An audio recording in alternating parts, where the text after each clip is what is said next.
nantinya kadang-kadang akan menjadi kewajiban bagi pengusaha untuk bisa melakukan proses pengurusan NIB. Gunakan produk lokal daerah, jangan gunakan produk luar. Hari ini Kadin menunjukkan bahwa yang biasanya di media-media itu adalah air mineral dari luar daerah, tapi kita minta produk lokal berau yang disajikan di media kita.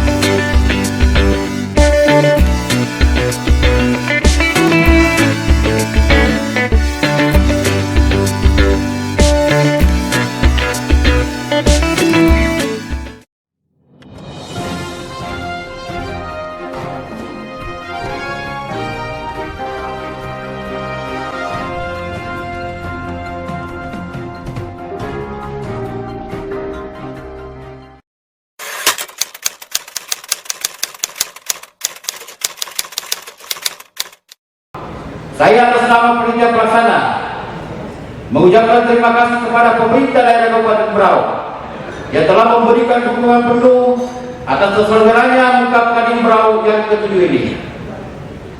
Ucapan terima kasih juga kami sampaikan kepada seluruh donatur, sponsor tim yang telah memberikan dukungan moral serta materi hingga pelaksanaan Mukap Kadin Berau yang ke-7 ini bisa terlaksana dengan baik pada hari ini. Kepada para tokoh pengusaha di Kabupaten Berau, tak lupa juga kami sampaikan ucapan terima kasih atas dukungan dan saran pandangannya sehingga acara ini bisa terlaksana. Kepada seluruh jajaran panitia dan pengurus Kadin Kabupaten Berau, saya ucapkan terima kasih atas kerjasamanya untuk bersama-sama bekerja demi suksesnya acara ini. Saya sebagai ketua panitia tentunya tidak akan bisa berbuat banyak tanpa bantuan kalian semua. Sekali lagi, saya ucapkan terima kasih.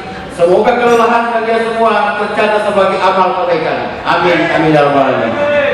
Pelaksanaan acara ini akan kami laksanakan dalam 1 hari, dan tentunya kami akan selalu mematuhi ketentuan protokol kesehatan.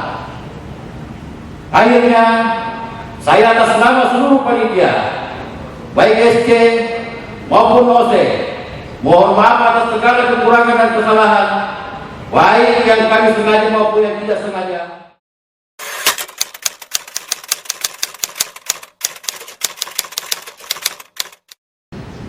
Jalan-jalan ke Tanjung Batu, jangan lupa membeli cumi. Terima kasih berkenan hadir Ibu Bupatiku, perempuan tercantik di ruangan ini. Beli amplang di Samarinda, amplangnya dari ikan putih. Selamat datang Ketum Dayang Dona, perempuan paling cantik setelah Ibu Bupati. Mohon maaf untuk Pak Buk, belum bisa Pak memuji kegantengannya. Nanti saya agak sini dulu. Baik, 5 tahun lalu tepatnya 17 Desember 2016.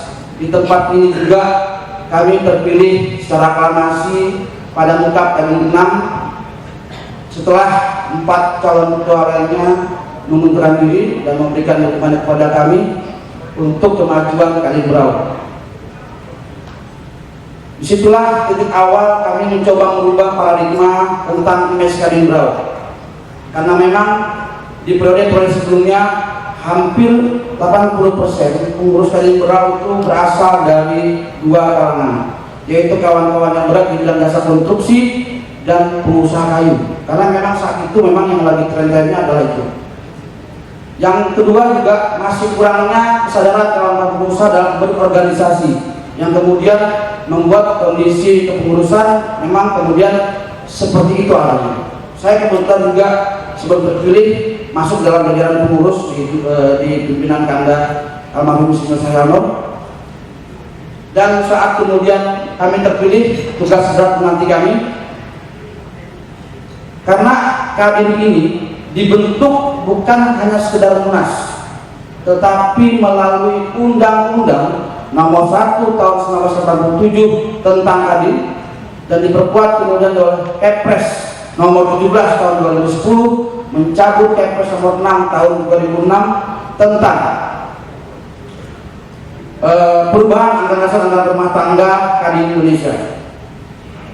Kami sebutkan satu pasal 1, yaitu Kadin adalah wadah bagi pengusaha Indonesia dan merupakan induk organisasi dari organisasi perusahaan dan organisasi pengusaha yang berperan aktif sebagai mitra pemerintah dalam bidang perekonomian.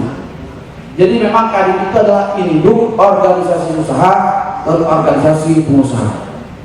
Jadi memang di pemerintah Kabupaten Berau masih ada kurangnya pengetahuan tentang keberadaan Kadin, yang membuat ada miss antara OPD dengan Kadin Berau. Karena memang Kadin membawai seluruh asosiasi usaha, asosiasi pengusaha, karena sebagai induk. Jadi mohon maaf Ibu Bupati, kami sempat sedikit waktu itu protes karena waktu itu ada HUT yang melaksanakan upacara yang oleh Bapak Berau, di mana yang diundang adalah asosiasi, sedangkan Kadinnya nggak diundang. Jadi kita sedikit dulu, ini apakah kurang pengetahuan rekan-rekan di OPD bahwa sebenarnya induk usaha itu adalah Kadin, sama dengan Kadin Indonesia, di mana seluruh ketua asosiasi itu masuk di dalam jajaran Kadin Indonesia sesuai perintah undang-undang. Penyusunan pengurus di era kami sempat mengalami tantangan yang besar, karena waktu itu kami harus mengembalikan fungsi Kadin dengan seluruh bidang sektor ekonomi yang ada, tidak hanya jasa konstruksi dan kehutanan. Maka kemudian kami harus mengurangi komposisi dari kalangan kontraktor dengan mengembalikan pada peran-perannya. Kami coba lakukan itu dari bidang kehutanan orang kehutanan, bidang perikanan orang perikanan, dan seterusnya. Walaupun mendapat sedikit hambatan, tetapi alhamdulillah bisa dilaksanakan setidaknya lebih dari jasa konstruksi kalau tidak salah menyusut hanya sisa 40%.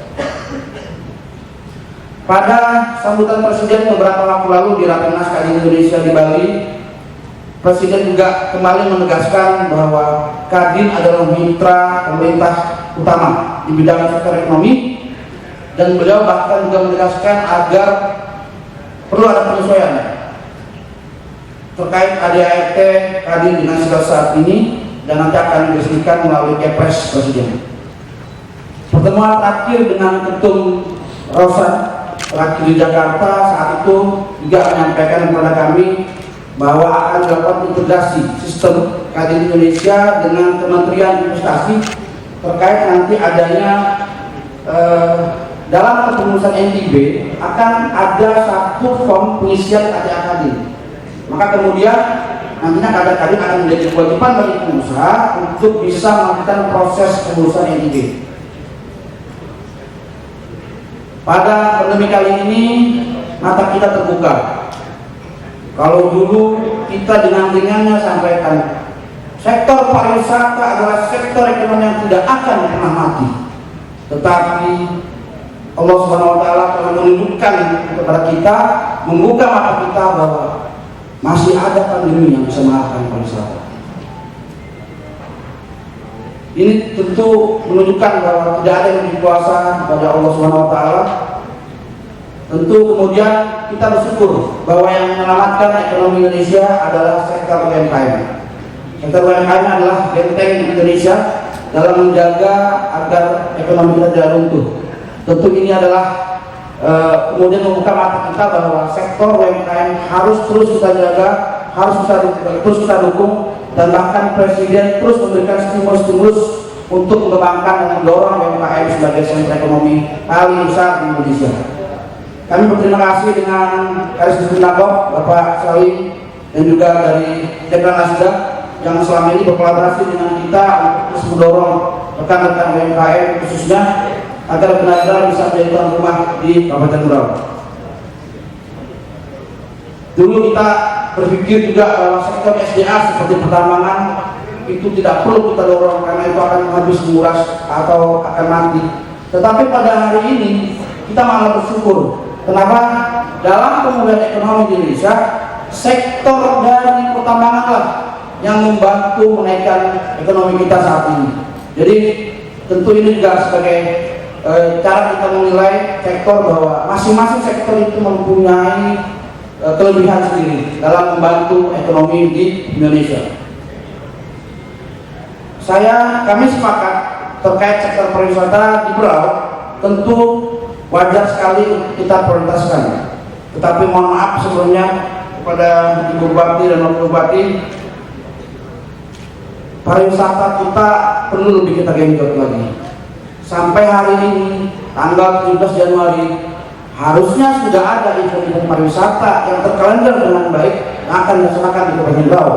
Tetapi sampai hari ini tidak ada kalender event pariwisata yang telah muncul di kalangan kita maupun masyarakat. Yang kedua, kita sepakat harusnya dalam mendorong pariwisata yang Berau perlu adanya master plan pariwisata. Kita sampai hari ini tidak punya mappingnya. Teman-teman pengusaha yang investasi pariwisata bingung di mana kita investasi karena master plan pariwisataan kita belum ada hingga hari ini. Yang ketiga, sampai hari ini Berau tidak punya branding wisata kabupaten. Saya masih ingat dengan Ibu Usari waktu kita acara di Grand Parama, ada Ibu Tifah pengunjung. Saya singgung juga soal itu. Kenapa Berau sampai hari ini tidak punya branding? Kalau ada kayak Jakarta, Enjoy Jakarta, terus ada juga Jogja Kembar dan sebagainya, mereka punya branding wisata. Terakhir kunjungan kami dengan Pak Wagub dan Ibu Deklarasidas ke Lumajang pun, Lumajang sudah punya branding. Padahal itu hanya anggaran sedikit untuk dilombakan saja, insya Allah itu akan membantu meningkatkan, mendongkrak pariwisata kita di Kabupaten Berau melalui branding wisata. Saat itu dijelaskan Ibu Sari, anggarannya dipotong TPB, padahal sudah dianggarkan oleh beliau. Jadi mudah-mudahan di tahun ini branding wisata wajib kita bisa laksanakan dan adakan, sehingga kemudian kita mudah untuk mendorong wisata Berau lebih maju lagi. Kemudian terkait kuliner wisata, kuliner daerah Kabupaten Berau, saya sedikit menjelaskan, tapi pihak hotel jangan tersinggung ya. Saat mulai kita mengadakan acara ini, saya minta dari satu, saya minta gunakan produk lokal daerah, jangan gunakan produk luar. Hari ini kaji menunjukkan bahwa yang biasanya di media-media itu adalah air mineral dari luar daerah, tapi kita minta produk lokal Berau yang disajikan di media kita. Dan ini juga semoga bisa diterapkan di kegiatan-kegiatan pemerintah daerah untuk tidak lagi menggunakan produk luar kalau memang masih ada produk lokal yang bisa disajikan. Bahkan akhirnya kemudian karena pihak hotel punya paket, dia tidak bisa mengganti dengan air mineral dari lokal, dan kemudian kita minta DST membantu untuk menyiapkan di sini. Alhamdulillah dibantu DST untuk disajikan pada kegiatan ini. Kemudian terkait snack yang ada di meja atau di kotak snack Bapak Ibu sekalian, dari 3 macam jenis yang disajikan, kami minta saat itu 1 minimal kue khas daerah. Tetapi karena hotel punya paket dan tidak punya siapan, tidak juga diterima. Akhirnya kami minta siapkan sendiri kue daerahnya, yaitu tali sadai yang ada di meja dan snack. Ini yang jadi kita miris, bahwa kita punya produk kue daerah, kita punya produk lokal daerah, tetapi tidak menjadi tuan rumah di daerahnya sendiri. Mohon maaf sedikit kritis Ibu Bupati, Wakil Bupati, karena ini penting. Karena sudah saatnya kita kemudian mendorong produk-produk lokal kita untuk menjadi tuan rumah. Karena ini juga akan mendorong UMKM berkembang di kegiatan ini. Mudah-mudahan kegiatan hari ini bisa jadi contoh bagi kegiatan-kegiatan lainnya, baik itu di lingkungan Pemda Berau maupun OPD serta lembaga-lembaga perbankan dan lainnya. Mohon agar bisa menggunakan produk lokal yang memang sudah sangat layak disajikan sebenarnya.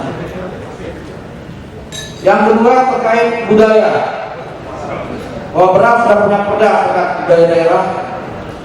Tentu kita harapkan pemerintah Kabupaten Berau melalui Dinas Pariwisata bisa memberikan menguatkan regulasi terkait bagaimana kemudian mewajibkan pihak-pihak hotel, bandara dan sebagainya itu menggunakan budayaan daerah seperti lagu-lagu yang diputar di lobi, kemudian bahasa yang digunakan. Terkait bahasa, alhamdulillah hari ini dari pihak Bandara Manado ada yang mewakili, terima kasih.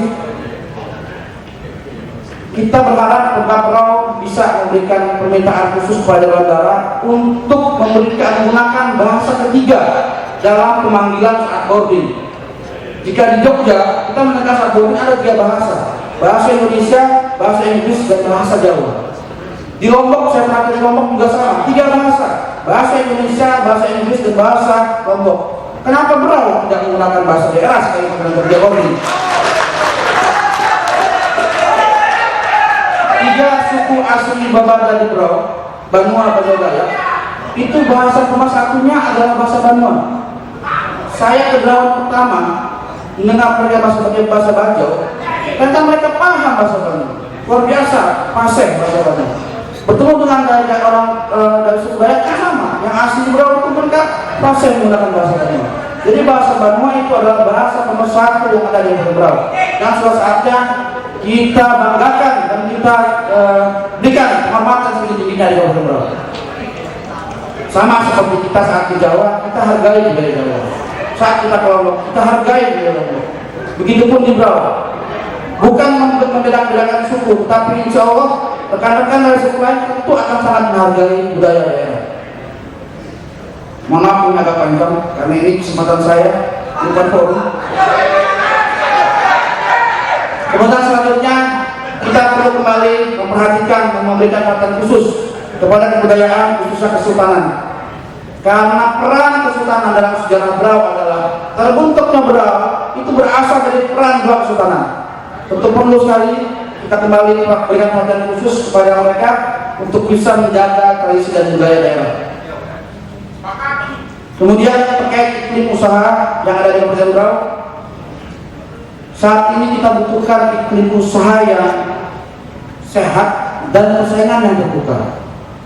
Bukan eranya lagi persaingan yang tertutup dan yang ditutup-tutupi. Bukan persaingan saatnya lagi persaingan yang diatur. Boleh diatur, tapi jangan tinggalkan persaingan yang sehat dan terbuka. Berilah kesempatan kawan-kawan sendiri yang ada di Berau untuk bisa berkontribusi dalam pembangunan di Kabupaten Berau. Semangat kawan-kawan. Kemudian kami tentu berharap juga jika ada kunjungan kerja dari Bupati, Wakil Bupati, kemudian juga dari OPD terkait sektor ekonomi, tentu kita harapkan ada ajakan untuk kawan-kawan kalian ikut serta. Kami akan kirim orang-orang yang terkait dengan undangan atau tujuan ekonomi tersebut di daerah tersebut untuk bisa kemudian melakukan kerjasama dengan mereka bisa dikembangkan di Kabupaten Berau. Kami berterima kasih kemarin diundang oleh DPRD Berau bersama tokoh kita juga Pak Haji Bidin diajak untuk menuju Jawa Timur untuk advokasi porang. Itu juga bagian dari bagaimana kemudian kita bisa bekerjasama meniru apa yang sukses secara ekonominya di kota orang kita bisa terapkan di Berau. Walaupun mungkin satu sih juga saya gagal menuju lokasi karena ada insiden sedikit. Yang terpenting adalah saat ini adalah kolaborasi antara pihak pemerintah Kabupaten Berau sebagai pemegang regulasi, kolaborasi dengan APH, aparat penegak hukum yang memberikan jaminan dan menjaga iklim investasi sehat, iklim investasi usaha sesuai instruksi Presiden Joko Widodo beberapa waktu lalu. Kemudian rekan-rekan perbankan sebagai yang bisa membantu permodalan, kawan-kawan pengusaha yang kemudian pelaksana kegiatan, dan tentunya nanti akan berefek juga pada bagaimana kemudian kita mendorong UMKM melalui sektor CSR.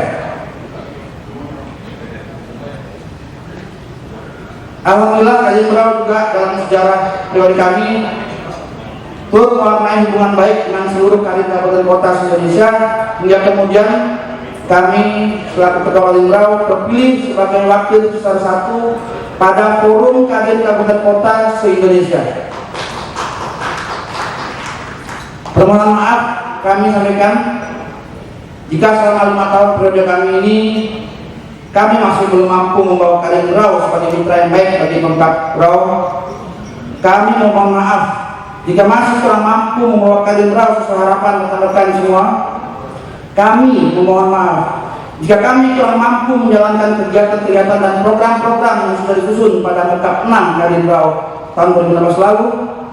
Kami memohon maaf jika masih banyak para pengurus di kepengurusan saya yang tidak bisa berperan maksimal dan bahkan ada yang tidak aktif dalam menjalankan tugasnya di Kadinrau. Saya memohon maaf jika saya kurang mampu menjadi pemimpin yang baik selama periode Kadinrau saat ini. Kekurangan-kekurangan yang ada pada kepengurusan kami sepenuhnya tanggung jawab saya pribadi sebagai pemimpin. Tak lupa ucapan terima kasih kami sampaikan kepada Pak Brau atas segala kerjasama yang telah terjalin selama ini. Tentu juga kepada para dewan penasihat, dewan timbangan, dan tokoh-tokoh senior kami juga. Lalu kami ucapkan terima kasih kepada panitia pelaksana Mekap 7 yang hari ini luar biasa menyiapkan kegiatan kita pada hari ini, dibantu dengan Pro dan Teman. Mari kita tetap dukung pemerintah dalam memerangi bersama pandemi COVID-19. Bersama kita berkolaborasi memulihkan ekonomi Brau. Dengan kebersamaan yang kuat akan mempercepat pemulihan ekonomi di Kabupaten Brau.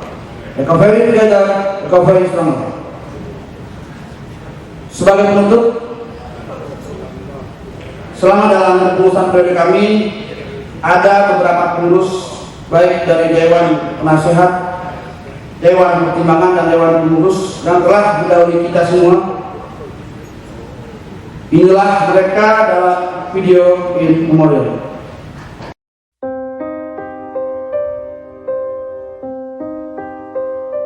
Kamu dan segala kenangan menyatu dalam waktu yang berjalan, dan aku kini sendirian menatap dirimu hanya bayangan. Tak ada yang lebih pedih daripada kehilangan dirimu. Cintaku tak mungkin beralih, sampai mati hanya cinta padamu.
Marilah sejenak kita menundukkan kepala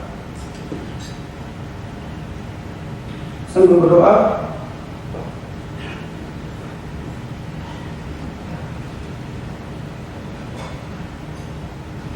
Semoga diampuni segala dosa-dosanya, diterima segala amal ibadahnya, dan ditempatkan di tempat terbaik oleh Allah Subhanahu wa Ta'ala. Mendingan kita dimulai.